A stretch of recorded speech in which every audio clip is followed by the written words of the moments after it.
I wanted to do like everything. I got into sports and music. I wanted to like marry every girl I ever dated and everything. I just wanted everything. And then I came to understand that that was a call to the priest, because I really did want to try to be as much as I could for people and to be with all sorts of people. So a parish priesthood for me made sense, because after college I realized like maybe this desire for everything and everyone all the time is so that I can try to be as present to as many people as possible. Yeah, a lot of them are lip hooked, meaning like if you're fishing, you can lip hook a fish, but you might not be able to pull the fish into the boat. You have to kind of let them run with the line a little bit so they swallow the hook more deeply. You get them gut hooked, you can pull them into the boat, Peter's boat.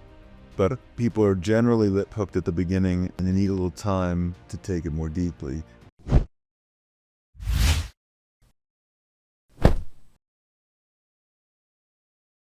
What's up, everyone? Welcome back to the Ride with Russo podcast. Today, we have a really special episode. I'm really excited, especially if you're here local, Long Island, Suffolk, Commack, Dix Hills. I'm sitting with Father Rob Ketcham, pastor of Christ the King. If you've been there recently, you know it is packed. Young families, children, just great energy.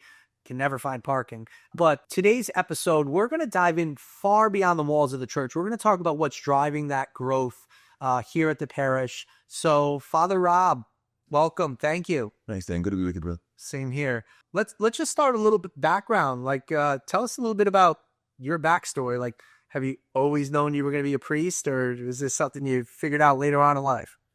No, I think my family and my friends were both like surprised, to see me being called to the priesthood after college. So I'm from Long Island. I'm from East Mauritius. I went to West Hampton High School, and I wanted to do like everything. I got into sports and music. I wanted to like marry every girl I ever dated and everything. I just wanted everything.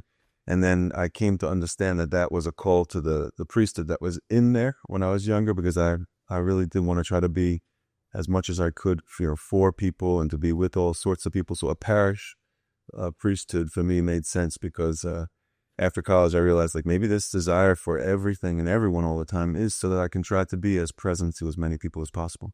So I actually started working with the youth group after college. I had a teaching degree after going to SUNY Oswego, and then worked with the homeless as well, and started to fall in love with the church as a place where I could be with like everyone and everything. So that's how I experienced the call to the priesthood. But the family was surprised, because I wasn't an altar server or that religious or anything growing up. Yes.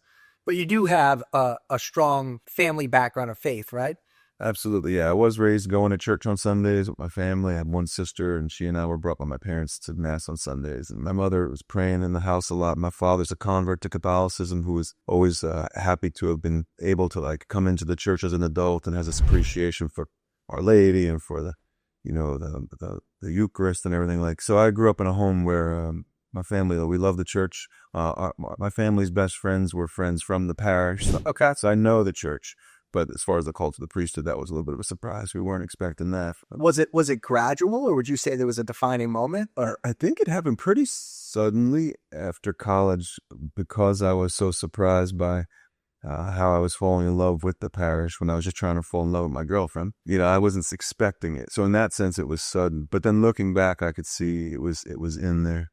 Okay. It's a couple things that when I look back, I see. Like, I wrote to my pastor when I was getting ready for confirmation. I wrote to him, instead of just writing to my pastor, I wrote to my fine pastor. And then after Mass one Sunday, he was like, "Oh, it's my fine parishioner. It's my fine parishioner." So I was like, what, looking back at that, like, what was I doing in 8th grade? I was trying to connect with the pastor a little bit. So, and then also like in 11th grade, I was described by the high school as the guy who wants everyone to have a good time. And looking back, it's like, that could have went different directions. well, and it did at times too, where Okay. I wanted to party and have fun, but I think I know what they were saying. It was like, this guy loves sports, but he's not necessarily like the athlete, or he loves to surf and skate, but he's not like the skater. He loves music, but he's not just the band guy. He goes to church, but he's not like a priest. He's dating these girls, but he's not, I don't know. It's a strange thing looking back. I was so well-rounded, I had no point, is what I would say. Okay. I just wanted everything. It only made sense to me when I thought about how a priest can try to be whatever a person needs, a parish priest in particular. So that's where I find this actually corresponds to my humanity. I could try to be whatever you might find helpful. I could try to be whatever she might find helpful, or that family, or this person. Yeah, that's what it's like. So this might be a difficult one or a long one, but if you can, kind of short version though, how has priesthood maybe differed in reality versus what you, I guess, had anticipated when you made that decision? Yeah, I think I can answer that pretty simply. I believed that priesthood was, I was ordained, so now I was going to go fix things, fix the problems in the church, fix people's lives. And I've come to understand more that the priesthood is more about accompanying people with a life of prayer and love for God, to try to be of assistance to this person in whatever way I can, and then to let God cause the growth. And to maybe, if a person is still carrying a cross, just to be with them under the cross. If I can help a person in some way by alleviating some suffering, I'm happy to do that. But in any case, I used to think I was ordained so I could fix the world's problems. But now I'm realizing that the priesthood is more like the love of God in the world. So with that presence of Christ who can redeem even heavy or weighty problems. So I'm not called to fix things as much as I'm called to bring the love of God to things. You know? Yeah, that's actually really cool. I was going to ask you, like, how have you changed as a priest, maybe since your early years to now? I think you kind of maybe touched on that there, but were there any lessons maybe that you learned maybe the hard way, or what if I were to have been a part of this parish, 15 years ago versus now, or 10 years ago? Yeah. I think what's different. I'll give you two quick examples. One was like an Easter homily when I was first ordained. I was at Holy Name of Mary in Valley Stream, and it was a particular atheist news commentator who's got had everybody's attention 20 years ago, and so he was a hot button topic at the time, and I called him an atheist jerk in a homily, and because he was attacking the church. And everybody cheered. Everybody applauded that. And I remember I felt really badly about that. I realized that, whoa, I don't want to do that. I want to be the guy who says a harsh or critical word about people when he's preaching.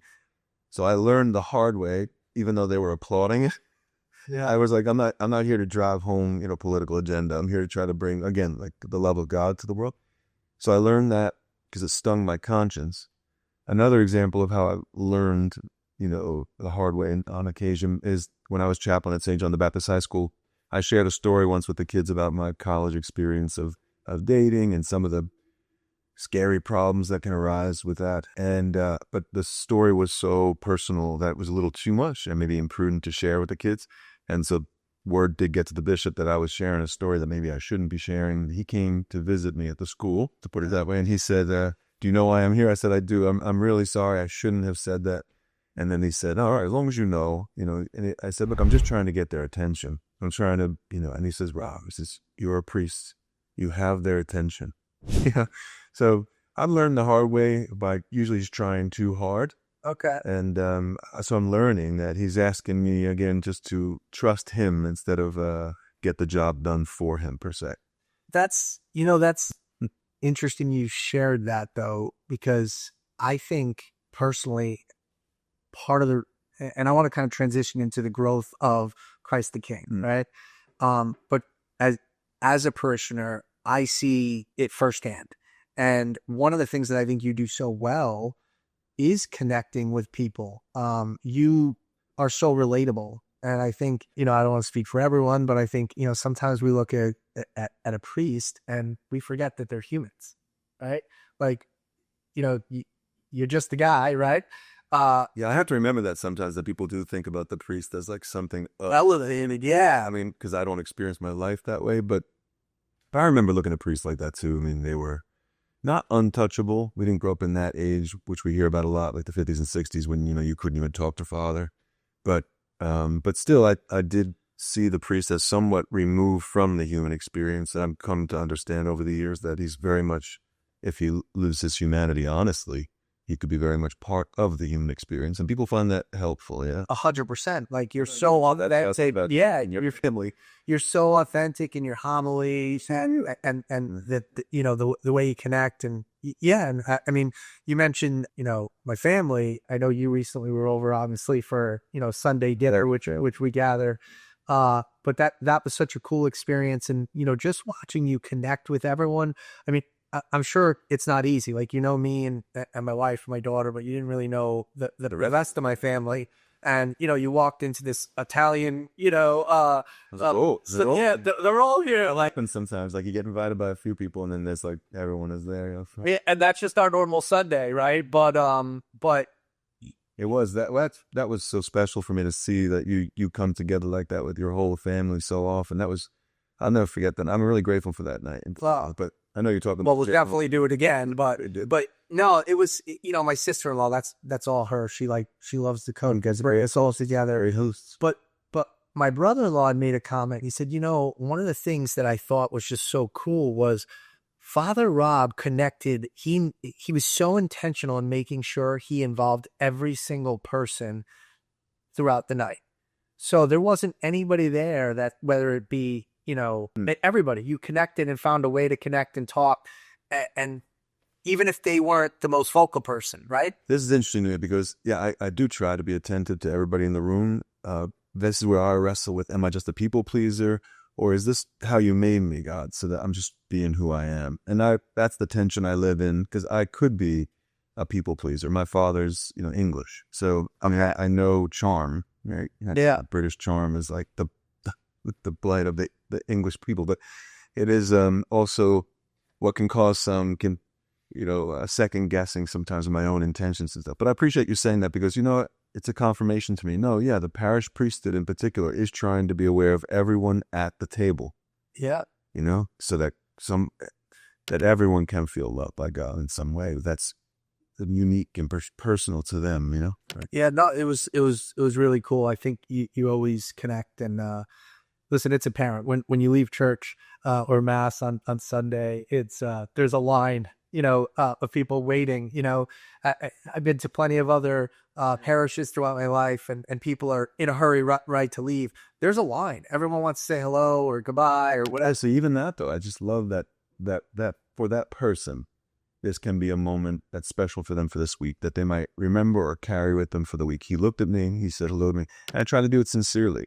I think that as a parish priest, I'm just called to take an interest in the person in front of me and try to be of assistance to them in whatever way they might find helpful. Of course, as a man of prayer who loves the Lord and who is associated outwardly and officially with the Catholic Church. Yeah. But very personally still. But yeah, that line to me is more than just like the personality thing or the popularity thing. It's, an opportunity to look at someone in the eyes and say, how are you? Asked how are you, but also to say, I'm here for you if you need anything, and maybe I can visit sometime.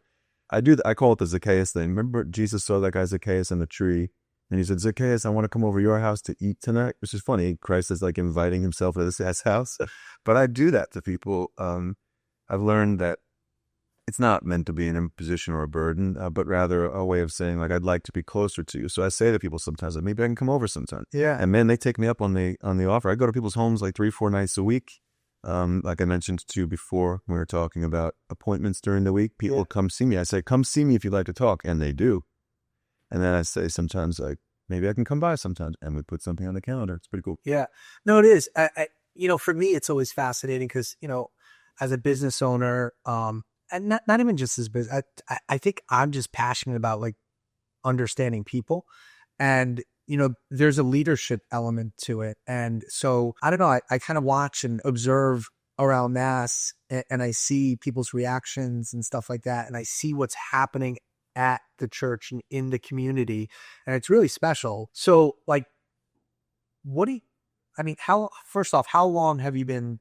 This is my 7th year here at the parish. 7th year. I like that about you, by the way. Even this thing you're doing here, I'm fascinated by this. I'm learning from it. You're saying this is so that I can also help people to know me a little personally. Yeah. And so that they might not be afraid to have a relationship with me in the world of business going forward. I'm like, what a great way to talk about why I, as a priest, might want to do a little outreach, maybe even through social media also, just for the sake of helping people to maybe feel a little closer on a personal level. But you're right. I think the personal level is the essential level to our human experience that we sometimes forget or feel removed from these days in such a technological era too. But you help to restore that. And I like that at Christ the King too. I think there's a placing of an emphasis on the handshake with a neighbor, eye contact with someone in the pews, or a simple hello with somebody from the community.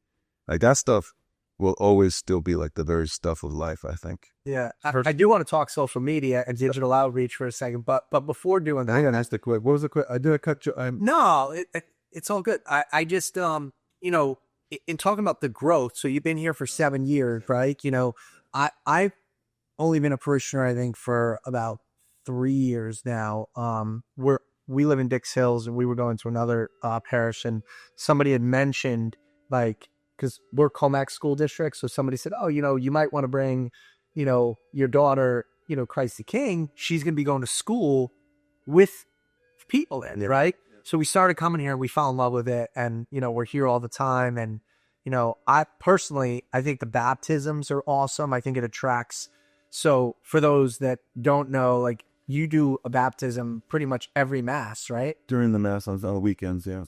And so I want to ask you a little bit about that, and then like share my insights, because was that strategic? I mean, it's something that's so different, but I love it. Like, it brings new people into the parish, right? That maybe haven't been going to church. And it also engages the young people. Like my 10-year-old nephew was in about a month ago, right? He was visiting from Connecticut, and he was here over the weekend. We went to mass, and he was literally standing on the pew watching, right? This child getting baptized. I love that. To think about how exciting it is for people to be able to see a baptism as often as we do here at Christ the King. It's true. I hadn't seen baptisms as often as we do here, I love this part of this community, that the baptism and the mass. It initially has a very practical reason. It's I'm the only priest here. Okay. And we're not on deacons either here. So it would be hard to do a 2:00 baptism ceremony or so, like after the masses on Sunday, because I'd be with you 8, 10, 12 for mass, and then staying around for a 2:00 baptism ceremony for 8 to 10 babies of families that maybe haven't been to the church in a little while, or who have a lot of extended family visiting, and imagining just how much crowd control is involved in that after a long morning. It's not the most attractive thing to me to think about baptism ceremonies after all those morning masses. So I did say... So it's originally just convenient, almost, and operational. Guys, wow. I asked the staff, the people of the parish when I came here, would you be okay if we have like 1 or 2, no more than 2, but 2 baptisms in a mass? Sometimes we could have the families sit here. And initially there was we'll see how it goes. And not only has it been like, okay, because I've created an abbreviated version of the ritual itself, with the approval of the bishop. Even the bishop, when he comes to visit, he'll sometimes have the baptism in the mass and use this form of the ritual. But in any case, it's not only been okay, it's been, like life-giving. I think that's a thriving part of the people. It causes growth here in the parish. I think, first of all, seeing baptisms all the time is just good for the faithful. But then also, there have been people who come for that baptism whose hearts were touched and who come back to the church because of it. There are people in the pews on Christ the King who may be like you from another town, like around Commack, who are coming to the church because they came for a baptism and said, you know what, maybe I could, benefit from this. My heart wants something like this too, I think it's just a terrific thing.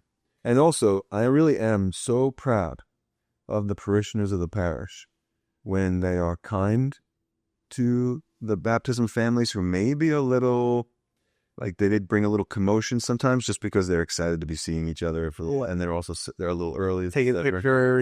Yeah. I mean, I know it could be a little disruption, but I am so proud of the way the parishioners who are here ordinarily on Sundays are a little gentle and charitable, merciful, not in some sort of like, dismissive way, but rather, really seeing the value of, if we're kind to this person, perhaps that could witness to the love that we're experiencing here. Yeah, but I also think that's so your leadership too, because I've heard it firsthand where you usually address people. I mean, listen, every church is a little bit busier. Christmas Day, Christmas Eve, Easter Sunday, right? Like you have your once or twice a year that come to mass, which whatever. But you are always making a point to welcome those and say, if you haven't been to mass or whatever, like you always kind of address them and make them feel welcome. So I think naturally, like the people following you in the parish are going to grab onto that. I appreciate that. I am trying to model like what I ask of people. I also, you remember before, I don't know if you remember even just mentioning it, but like the parking lot situation, But just this past week, when I did address like the fact that sometimes someone who could park a little further away or in a actual parking spot and give someone who's older or handicapped the ability to walk to be a little closer to the church. Addressing the parking issue, I try to do that with a good sense of humor and also acknowledge that, hey, sometimes I got to cut corners too. I get it. But I try to address it in such a way that I might be able to model also how we can be gentle with each other about it. Yeah. Instead of yelling at each other in the parking lot or, well, it's so true, right? There's always the joke, so to speak, the people, you go to mass and then you're giving someone the finger on the, as you pull out the parking lot, it's like, hold on, what are we doing here? Yeah. And it's the tension of like driving on the roads in general, and it gets heightened when you're in the parking lot. But I love this. I say this a lot. People will come to a parish maybe to hear the priest preach. I think they will come to Christ the King because they hear that the pastor really believes, really loves this. And when he's speaking, it's like he's speaking to us. So they'll come to check that out. But they only stay if they meet love in the pews. And I think that's the only reason to stay. I wouldn't stay in a church just because the priest preaches with enthusiasm. I would only stay if it seems to be having some effect in the lives of the people who are here receiving that word each week. And I think that's why people do stay at Christ the King. So I make a distinction between the initial enthusiasm, because there's always some new fakes of someone checking this out. But what's really cool about what's happening here is there are a good number of people who are staying because they're finding not only Christ from the pulpit, but Christ in the pews. I really believe that. Wow. I really think that's what's going on here. I boast a little bit about the parish to like priest friends or other people from the diocese. I'm like, I've got great parishioners. And we've got a great staff, and there's a lot of good people. And I say, I like Commack. They're good people. I just mean like the parish. And I know a lot of people come to the just mental image of like sitting around with like priests over like wine or beer and like bragging about the parish. Like, I am the better parish, It's true. But you could choose what you want to brag about when you're with other priests. You could talk about programs. You can talk about conversions, that you take credit for, whatever. You could talk about money. You could talk about like your finances and stuff like that. But I don't find anything else to boast about other than the fact that there's the happy atmosphere in this parish. Because, we have like the same kind of, we have generally like, we're doing fine in the other ways that a parish operates as an institution. So financially it's, Can I stop you there? Because that's an interesting one. I think, a lot of people like outside of the church, like often, I don't want to say use it as an excuse, but like it's one of the most common arguments against going to church, right? Like, oh, it's about collecting money and, I feel pressure. Yeah. What's the deal? Like, break it down. Like, that's interesting. Well, we have the money we take in goes to operating costs, and we are able to save a little bit, but even that's primarily through investments, mutual funds. The money that comes in that's used for the expenses of the upkeep and maintenance of the place and salaries. Yeah, I've got a great staff. We've got an excellent business manager who works closely with a bookkeeper, and the other coordinators of the parish ministries are kind, spiritual, professional, capable, and have a friendship with each other. So we've got a great staff. I am free to be a priest who prays with his people and offers counsel to his people because of the great staff we have here. But so the church is not making money. In fact, everyone who works for the church is going to make some sort of sacrifice already as far as the salary goes, but we still can pay a just wage, but it's nothing to boast about. We're not bragging about the financial status of the parish. Yeah. Over the years, the church has had to pay into settlements to compensate for abuse victims of the church. And that has been a good thing for the church to be able to do, to try to offer some word of comfort to people who were hurt by the church. So even though it has hurt the church financially as an institution, diocesan-wide, and all parishes did pay into settlements. On the day-to-day, a parish like this and most other parishes are not about making money, but about operating. You still have to operate. Yeah, for instance, it's about operating. Yeah. But so our parish is able to save a little bit, but for a rainy day, as we say. But at the same time, gosh, now that I think about it, I never mention money here at the parish. No, you ever talk about money? I don't have to. It's interesting, like there's not. But my wife and I always joke, like, I'm gonna butcher how she says it, but she says something about like, no one ever, like, you don't get kicked out if you don't put into the basket, right? Yeah, right. Like it's it's an off, it's an off, It's an offer. right? Oh, yeah. You know, and People being less than generous, that they were unhappy about something, I would inquire as to why. People also feel free to talk to me. There may be a little kind of talking behind the scenes that goes on, but I, for the most part, have an open relationship with people of the parish. So people feel free to make suggestions to me or make recommendations about how the place is actually run. But I haven't had to, with the exception of like annually making a general sense of the finances known to people as they deserve to know. And I'm not being secretive in any way. It's just that I know that people don't want to hear the priest talk about money. yeah, I have a memory when I was young. I used to work in the restaurants and stuff growing up, and I have a memory of bringing two friends of mine that I would work with for years. I said I would love to bring them to the church one day, and then they came. They both came. Two girls. I was so excited that they came to the church. This could be for them an opportunity to feel loved by God or something, to see the goodness of the church. Yeah. And the priest preached about money. It was just about the bishop's appeal, like the money that we collect annually for the diocese in general and all the ministries that go on, now called the Catholic Ministries Appeal. But I remember I was straight Mario, and I don't know what that felt like. So I had that memory as a parishioner going to Mass, so I don't like to talk about money as a priest because I know that there are people who are coming to the church for the first time in a long time, and this is a they're there to attend the baptism, but we're not. Yeah, make or break. Yeah. I don't think that preaching about it is always best. If there's one person who gets turned off by it, like I wouldn't want to take that risk. Yeah. But also I have a memory of hearing a priest speak, and whatever else he was saying, I was 17. I remember that. I remember thinking, if I ever became a priest, I would never talk to people like they didn't believe. He must have been speaking in a way where I was thinking in my heart, like, hey, we're here and we get it. We're here. We believe. So as a priest, I try not to preach too much about money because I remember hearing that homily once and saying, I wouldn't want to take that risk. And then also I try not to speak to people as if they don't believe. Like when I preach on Sunday, I presume you have faith and you love God. And I'm here to nurture that, help you grow in the devotional life, maybe have some sense of how you can hear his voice or know his will for you.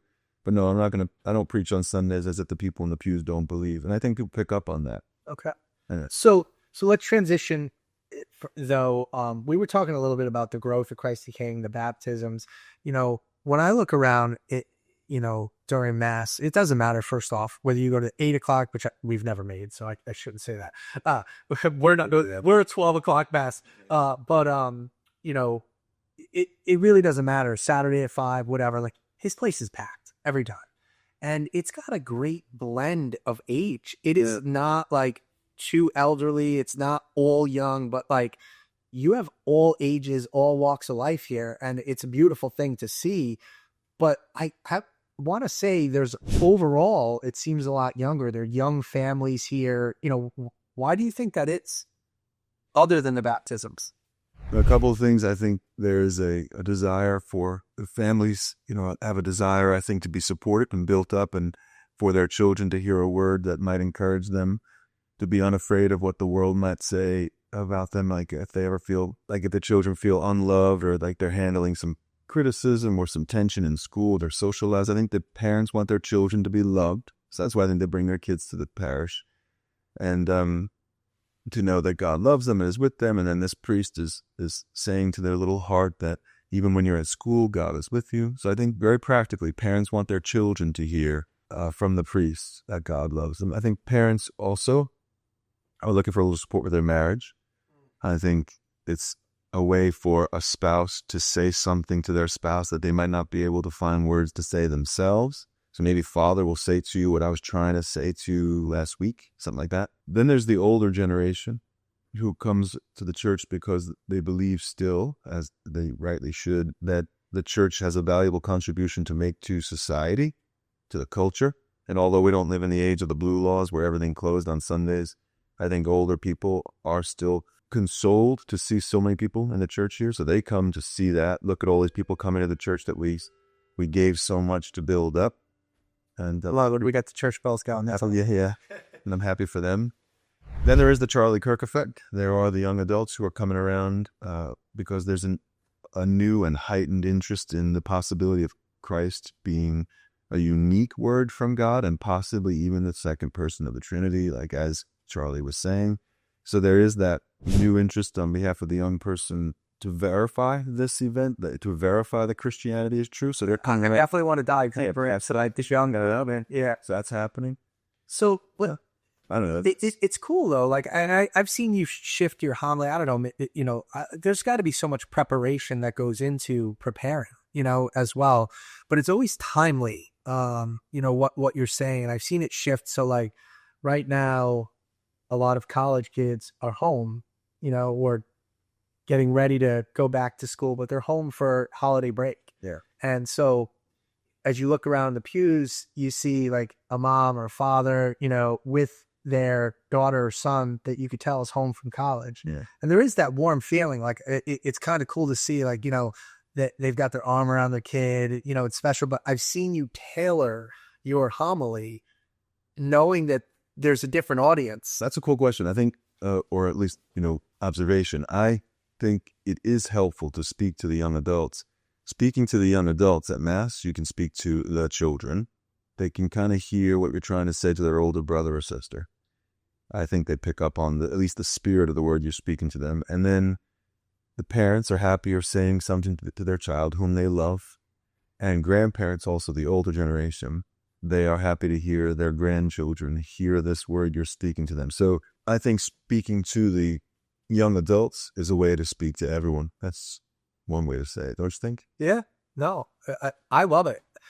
As I said, I'm always observing as well. Like I always feel so connected during your homilies, and so it's like, I look around, I see people smiling, I see how they're reacting, but there's an element beyond just the faith that I love. Like I said, to me, I like to study almost leadership and community and that. Yeah, Dan, this is why I'm fascinated with the experience of the early church, meaning as we see it come to be like in the Gospels and the Acts of the Apostles, but then also in the early history of the church there, and church in Rome in particular, and the different the Greek city-states that Paul was building.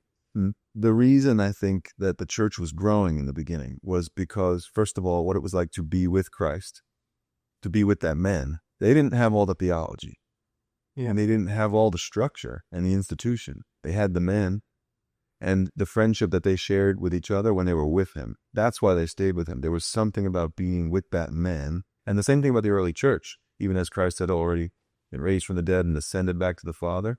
Those Christians wanted to be with each other because of the way that they lived together, the way that they loved one another. It was something different, something unique. Yeah. So the humanity is, I think, still the thing that gets our attention and gives us the ability to even adhere to Christ. I mean, otherwise he just becomes some idea or a philosophy or some sort of, I don't know, maybe humanitarian or philanthropist that used to be alive and do good things. But he's a reality and a presence when I meet him in the church. And what I mean by that is like in Christians who love one another. Yeah, it's really true. Yeah. There is, going back, you were talking about the Charlie Kirk effect, which is definitely a recent event that I think is driving, movement. It got our attention. Yeah. But I think it's more than that.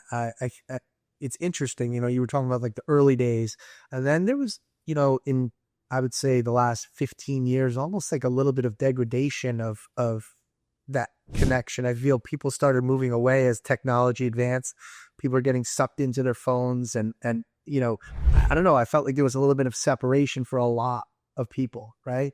But there's been a movement recently, and younger generation, it's almost like, not that you want it to be cool, right? That's not the right reason, but it's okay now. People are being more open about talking about their faith.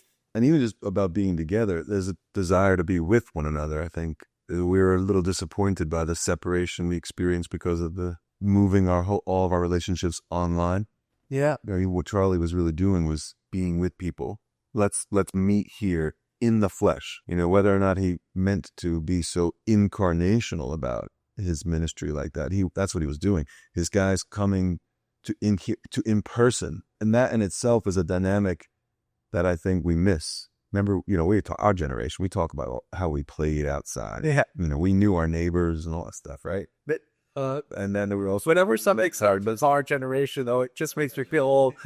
Big. It's happening. Yeah, it's happening. We used to walk to school uphill both ways. Yeah. No, I mean, even just knowing the neighbors and going outside and playing, it was about being together. Yeah. And even in the like the years of, well, even in high school, we were driving. It was going to find one another. Anyway, it was where are you? Yeah. Yeah. And I was like, I will be right there. I always butcher his last name, but Sebastian Maniscalco.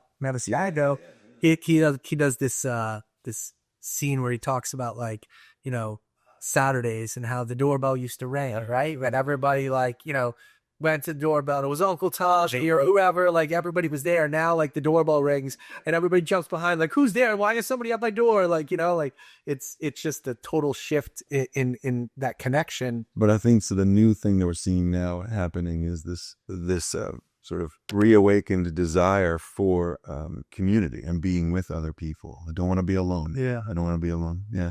So you're now shifting though into digital outreach, right? So obviously you have your parishioners that you're talking to all the time, but you have Peter's Boat, which is a, you know, I'll let you kind of talk about that a little bit. But you're on YouTube, and now you just kind of recently started on Instagram as well. Talk to me a little bit about that. What's driving that? And yeah. When I was a chaplain at St. John the Baptist High School, I started making videos for the kids in the high school that would show on Friday mornings. So that's how I got into like the video thing, and therefore like YouTube. But even before then, I was ordained in 2008, and I started Peter's Boat in 2010. A couple of years after, I made a little website of WordPress, and it was like a blog. But even then, I had a little audio section on the blog where I would record a thought for, you know, maybe a half hour or so. So petersboat.net, you know, so Peter's Boat net, basically like fishing. Okay. Peter's Boat being like the church, St. Peter's Boat. It's traditionally referred to as the boat of Peter, the church.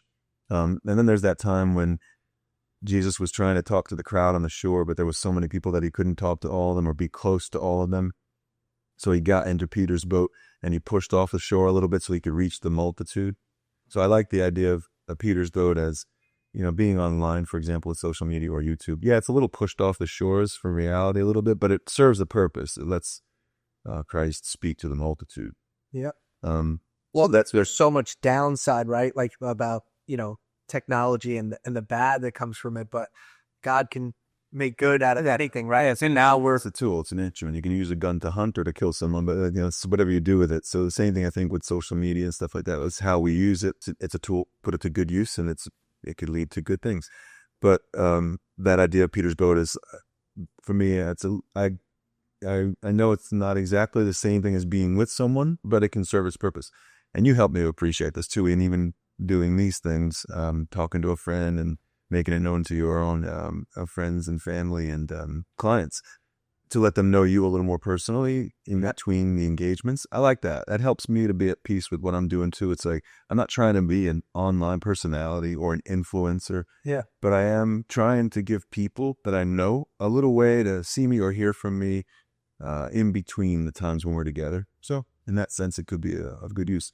But yeah, I was making videos for the kids in the school. They were showing on Friday mornings, and that was a way for me to talk to the whole school. And that's when I got into like the videography part of it. And although I do tend to take things down, especially all those videos that had all the kids in it and stuff, I'm not going to just keep them up indefinitely, keep them cataloged. I do curate this. I do it. I still keep feeling called to put something online and to use the new media to reach people, to evangelize, or to just build up the faithful a little bit. Yeah. And, you know, enjoy it. I saw you, you know, again, I love watching people's wheels turn, right? And so when you were over for dinner, you were, and we've had several conversations about social media and the podcast and that, but you were talking to my two nieces who are 24 and 21, and about like, how are they using social media? And like, do they use YouTube or Instagram? And I saw your wheels turning, like, you know, is this a way I can reach the youth, you know, and connect with them, you know? Yeah, my heart is, as the scriptures say about the Lord, when he looked at the crowd, they were hungry, but then we multiplied the loaves for them. His heart was moved with compassion for them, for they were like sheep without a shepherd. My heart is moved with compassion for people who are searching for God and a way to appreciate the church, but don't necessarily have the best spiritual guidance from like the church. So I feel called sometimes to be a priest that they might find helpful in their life to come to know God's love. So I want to try to bring them to green pastures by saying, think about it this way, or here's something I was thinking this week, or the scripture passage, imagine it this way. Now I'm bringing them to like, you might like to eat this grass. I'm like, let's move over to this grass. Yeah. The way a shepherd would move sheep around. Do you think that some of that comes from, like, I've heard you mention your niece a lot. Yeah, I have 3 nieces, two in college, 1 in high school. So, I'm very close to them. I heard one of them say around the Christmas holidays this year, I overheard her say, someone said to me, oh my gosh, you get to see your uncle so much. And she said, well, he like raised me. And I thought, wow, that's so special. I was very present to her and her sisters when they were growing up. And I didn't realize that they noticed it. And it is interesting. My sister lives. Did you have in the same town as my parents? As when, and like dry up? Yeah, I was when I was teary-eyed. I said I heard you. And gave it. I said, go. It's good. Oh, I love you. That she's such a sweetheart. They're all wonderful, my 3 nieces. But my parents lived in. I'm from East Mauritius. My parents lived there still. And my sister does too with the girls. So whenever I visit, I call it one-stop shop, and I get to see my parents and my sister and the nieces. But it's been like that their whole lives. I have seen them grow up. I've been holding them since they were babies. Yeah. So, and then seeing them go off to high school and now off to college. My concern is that they have some way of staying connected to the church. So I watched it closely as they've come of age, care for them as if they were my own daughters. And them being chaplain at the high school too, have this particular affection for those who are coming of age, and then especially as they become young adults, trying to help them find some way to stay connected to the church. Yeah, it's so easy in the faith to maybe go different paths at that age, right? Yeah, a lot of them are lip hooked, meaning like if you're fishing, you can lip hook a fish, but you might not be able to pull the fish into the boat. You have to kind of let them run with the line a little bit so they swallow the hook more deeply. You get them gut hooked, you can pull them into the boat, Peter's boat. But people are generally lip hooked at the beginning, and then they need a little time to take it more deeply. So I don't want to cut you off. I love that. Like you said some things that have surprised me so many times, like to hear from a priest, like where, I'm like, oh, like, a friend or family member is like, oh, I don't need to go to church on Sundays. Like, I have a relationship with God, and I'm like trying to like get them. And you're like, why are you trying? Like, almost like, don't force them. Like, they might have their reasons right now. They might even be closer to God when they're wrestling with him in that way. Stuff like that. That comforts a parent, but also I think does also try to reverence and respect the freedom of the child who may be bucking the system a little bit right now. It is not always the most advisable, to be forceful, right? Or don't even like lecture, right? Like just live a certain way and attract versus like, because you're almost going to push people away. Yeah, I learned that from my own experience. There were times when I, went the other way. Times when I was trying to get God's attention by acting up a little bit and being a little disobedient. But I look back and I realized it was another way of praying, like just crying out for him to notice me. And I realized he was giving me the freedom to go through all that stuff. And then over time, I came to see that as his mercy and his goodness and his fatherly love, who never leaves a son, never stops loving a son. And to be fair, I experienced that from my own parents too. They're very merciful with me and patient with me and understanding over the years. And my favorite teachers were like that with me too. My favorite coaches were like that. And my best friends to this day, they're like that with me too. These are people who haven't demanded that you be perfect every day, but that are still there for you, even if you've gone away for a time. So, Father Rob, I want to kind of take a step back, though, to Peter's boat, right? So, for the people that are watching, all 10 of them, no, for the people that are watching, I want, if you can, what is your intention with it? Like, what can they expect if they were to go onto either your YouTube or your Instagram? Where can they find you? What's the deal? Yeah, so if you just type in one word, Peter's boat, no apostrophe, just Peter's boat, you'll find I'm on Instagram as of late, trying to figure out the best way to be there, but also been on YouTube and also Apple Podcasts, Spotify, wherever else you may listen to podcasts. I think those platforms pick it up and they stream it there too. But Apple, most people are listening on Spotify, then on Apple, and then on YouTube. And then I'm trying things with Instagram too. So I think right now, these days, you'll find that there are some audiobooks that I've recorded in the past. I had to take one down for copyright infringement or whatever. That's the risk you take. So a couple of audiobooks have managed to stay up. So they're there if you're interested in that kind of thing. But then also, most recently, I've started a little segment called The Monday After. I was talking to a priest friend of mine about what I might do in launching Peter's Boat again for the parish. So I'm always trying to figure out the best way to use it. And I thought perhaps a little reflection on Monday after the Sunday to say, look, yesterday this is what was said. So if it helps for me to revisit it with you here so you can hear it again during the week, or if you want to share it with a loved one who maybe wasn't in the church on Sunday. Yeah. So the Monday after is revisiting what we said on Monday. That's awesome because I can't tell you how many times I've been to Mass and then, the gospel or the homily just hit, and it was like, it felt like it was talking directly to you or to a family member or a friend that's going through something. You're like, man, I wish they were here. Yeah, so I like that. Just be able to share that instead of me butchering it, trying to explain it, Yeah. Or even, just maybe perhaps, that you want them to see the priest, that kind of thing. I'll be there. So if it's on YouTube, you can see the face too. But I think also it gives me a chance to refine it a little bit and to hold it out maybe with some more careful examples or even just to develop something a little further. So the Monday After podcast does tend to be a little bit longer than the actual homily. Okay. About maybe 10 minutes or so. So I can just develop it a little more and spend some time. But people seem to be responding positively. They're saying, and I'm going to try to start responding to some of the comments now too. Or I'm going to try that a little bit too, maybe to actually engage a little bit. Yep. Yeah. I'm very self-conscious. Okay. Paralyzingly so. Just has to do with my upbringing and my own personality. I second guess myself a lot, and I do struggle with self-doubt to the point where I could be very paralyzed. So you mean you're human? I don't know, man. I think you're going through real human emotion. I think it might be worse for me than some people. I mean, I could get really down and really critical to the point, and I say this humbly, I think it's a little unrealistic at times how critical I am of myself. Okay. And that's taken years for me to begin to just even accept, because it's, you can hardly convince me when I'm beating myself up. It'll be hard to convince me that I'm being hard on myself.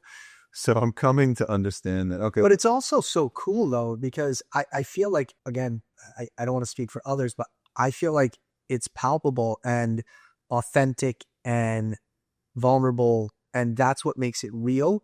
And so when you see someone that is clearly so connected with God, right, and living this way, struggling and dealing with the same emotions that we deal with in everyday life, it makes you kind of take a deep breath and be like, all right, it's okay. Okay, so then that's real. And then there's this being a man and then being a priest and being a leader of a community where if you are going to present yourself publicly, you should also, do so with a little intentionality. And so it, you sort of pick yourself up a little bit and you make your best presentation. Yeah. But that to me is always right alongside the spear that I have of becoming like a shtick or like some sort of showman. I do not want to put on an act. Yeah.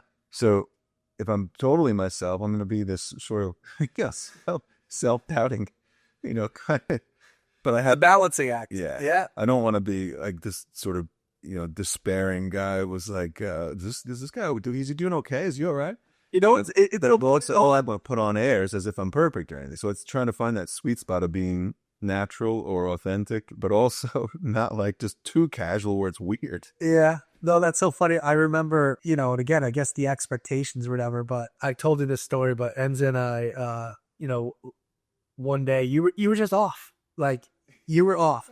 And we went back, we're like, oh, I hope Father Rob's okay. He seemed really off today, And we sent you an email, and then like next week you were like, I've gotten a lot of emails about being like, oh, I just had a cold. Like so I'm good, it was like, all right, yeah, but almost there's this expectation too, right? Well, I do, Jeremy. All I gotta do is cough. If I cough once, I'll get cough medicine. Or cough twice, I'll get like an antibiotic or something.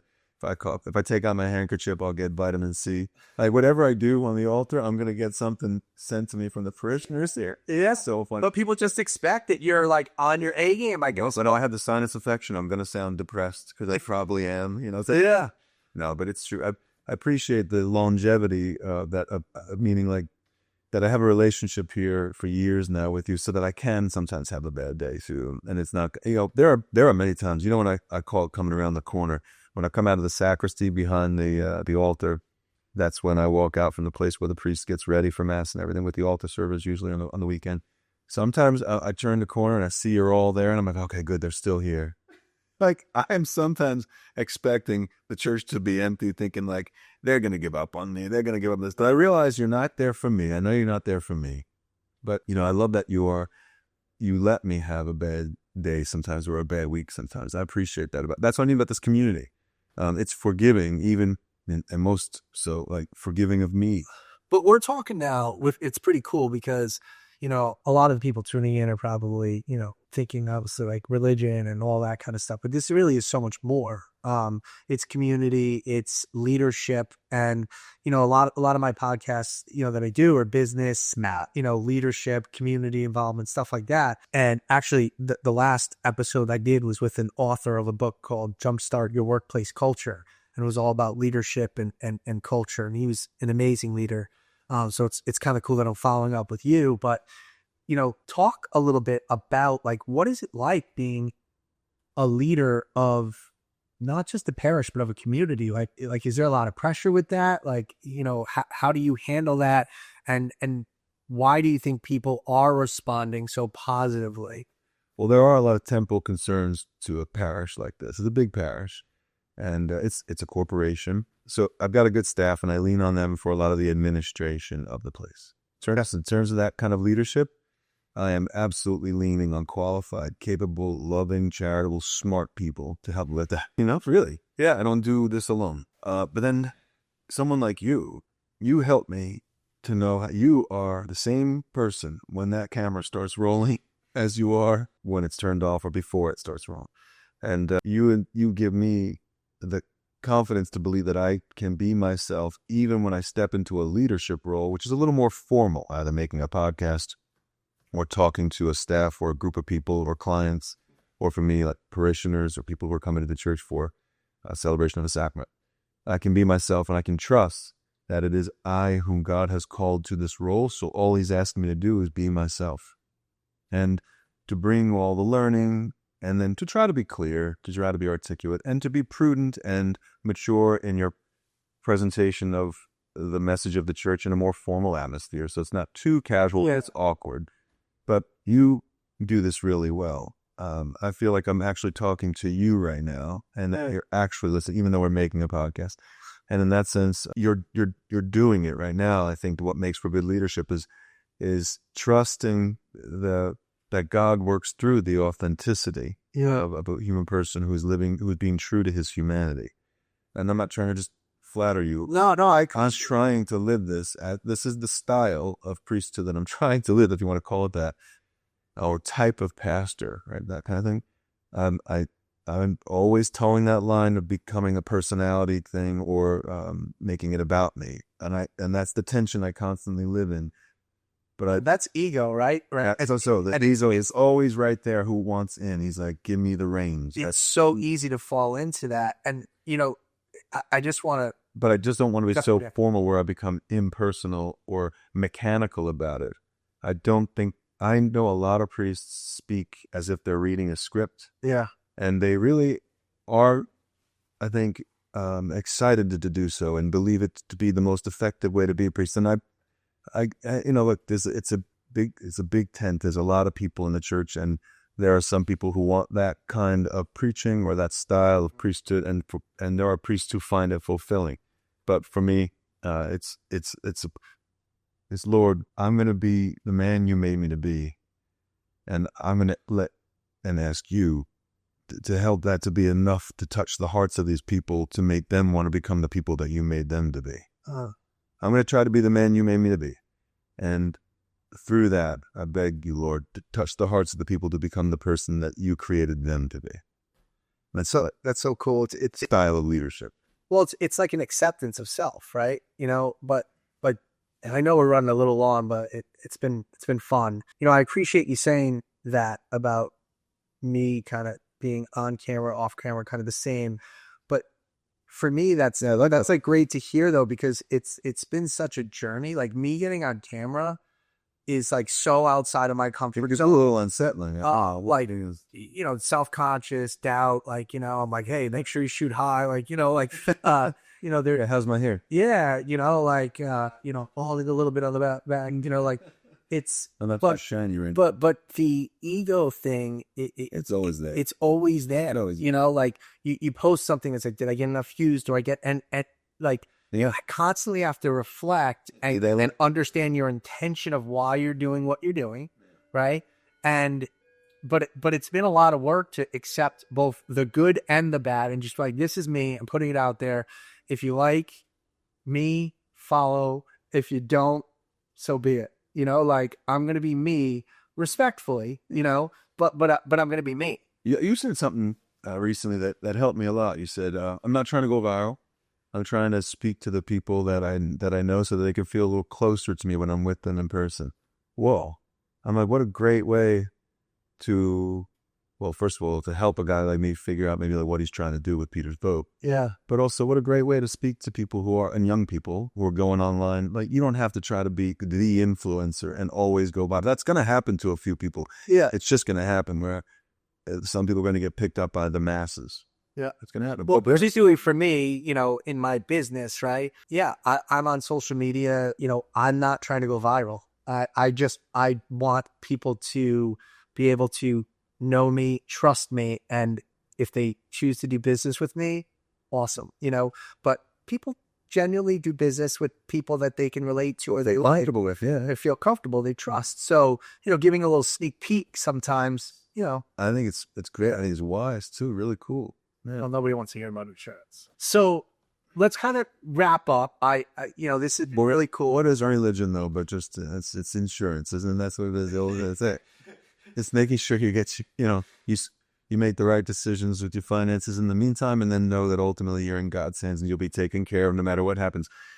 I mean, even the idea of redemption for me, being able to be myself is I'm going to show the people that I trust that Christ will make up for all the ways in which I'm lacking, that he can heal me if I make any mistakes, that he forgives me even if I commit sin, that he's the one who's making up for all the ways in which I'm lacking.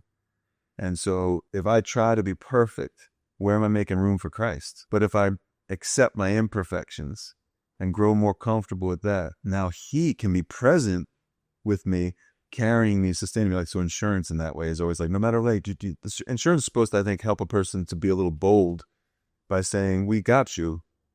I mean, I'm a little broad. I don't know. Yeah, How can I mean, it's like, no, there's peace of mind and try things. Yeah. You could take risks. We got you. Get peace of mind. And in some sense, it's what I think people are looking for when they come to religion and listen to a priest preach or come to mass. It's like, my heart desires to take risks. I want to live boldly. Can I? Because what if I make some mistakes, Father? Like, okay, you absolutely can. He will help you. What if I even misunderstand something what if I even hurt somebody? He will heal. He's a healer. So he's really there to say, I will help you with all the ways you may fall short. So be bold. And that's what I think he wants for us. So in any case, that's one way to connect our religion to the world of insurance, I think, too. And again, I know we joke around about calling religion like fire insurance or save me from hell. But in another way, it's true. It's like, can I, like, the only reason I dare get on the road with people these days is because I got insurance. It's like, if I didn't have insurance, I wouldn't get on the roads with people, Yeah, the roads are crazy here. Anyway, so we can land the plane. Yeah, well, I mean, we could continue dialogue, of course, but let's wrap up with, I like to do a little rapid fire, right? Maybe like you get to know you. So try not to think, just answer like first thing that comes to mind. Okay. Right? So I'm gonna take a look here. I mean, these are basic things, but all right, ready? Chocolate. I'm just kidding. Close. No, I was gonna say, Okay. I know you're an avid reader. Favorite book? C.S. Lewis, Mere Christianity. Oh, Enzo's gonna like that answer. Yeah. So yeah, she owns it. Favorite restaurant in the area? Casa Luis, Spanish restaurant up the road. Sorry, everybody else. All right. I love that family and everything.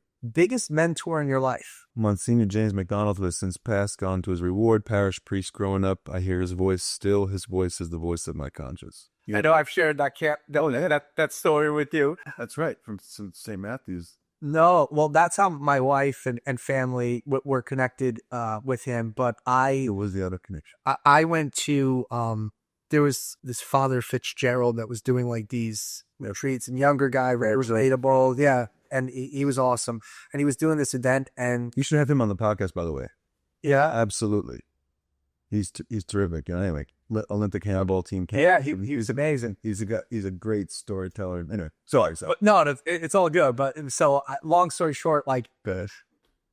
Monsignor McDonald was randomly at like one of these things that he was doing, or I don't even know how he was there, but he was there, and he was like, he did confession or whatever, and like I was just talking to him, and I asked him a question, just like I was feeling guilty about like the way we live today, like lavish lifestyles or whatever, and he was like, pretty much just said to me like, dude, you're messed up, like you're overcomplicated. It's like great shooter. like it's okay to have a nice house, like what, and I'm like, all right. It's funny. He was a very austere man. He lived a simple life and life of sacrifice, so he could be totally available to his people.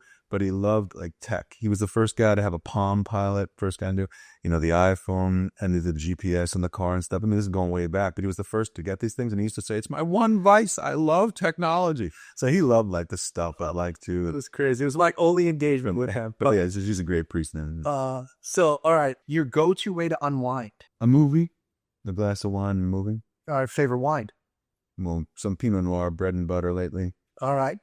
And all right, so where are people most likely to see Father Rob if it not be in church? Okay. I had Heartland hitting golf balls maybe, or my parents' house, or my sister's house. All right. Well, I'm like going to run into you there, so probably yes. Oh, of course. That's right. If you don't bump into my family's. So what's your handicap? I got the game down to the single digits because I grew up playing, but I grew up caddying. My sister was a nanny for a wealthy family in the Waterfalls, and I said, "Why don't you ask Mrs. Waterfall if I can caddy at the golf club?" So I grew up caddying at the Atlantic in Bridgehampton. I'm from East Mauritius, went to West Hampton High School, so I know like the East End. I was waiting tables and caddying, but that's how I got to know the game of golf. I was always listening in on lessons and taking some lessons and stuff, hitting the ball a lot. So. Do you golf a lot locally or? With some parishioners from the parish, we go to Wheatley now with guys, and that's been great. So last 2 years with those guys, great guys, man. And I love them and their family so much. I'm grateful. They invited me as a guest very often, and now I pretty much belong there, a little clergy membership. Nice. That's been fun. That's a new little world for me. And then Black? Bethpage, we'll play Bethpage. Yeah, Black, I got to give it his pound of flesh every year. I go play it, let it kick my butt once a year. But I love that course. It is not only one of the hardest courses, but also just one of the most beautiful and honorable courses. It's truly a terrific golf course, Bethpage Black. But yeah, I love the game. That's the only sport I play. I play team sports right now, but I do love hitting the golf balls. That's where I'll be to just to get off the campus a little bit, as they say.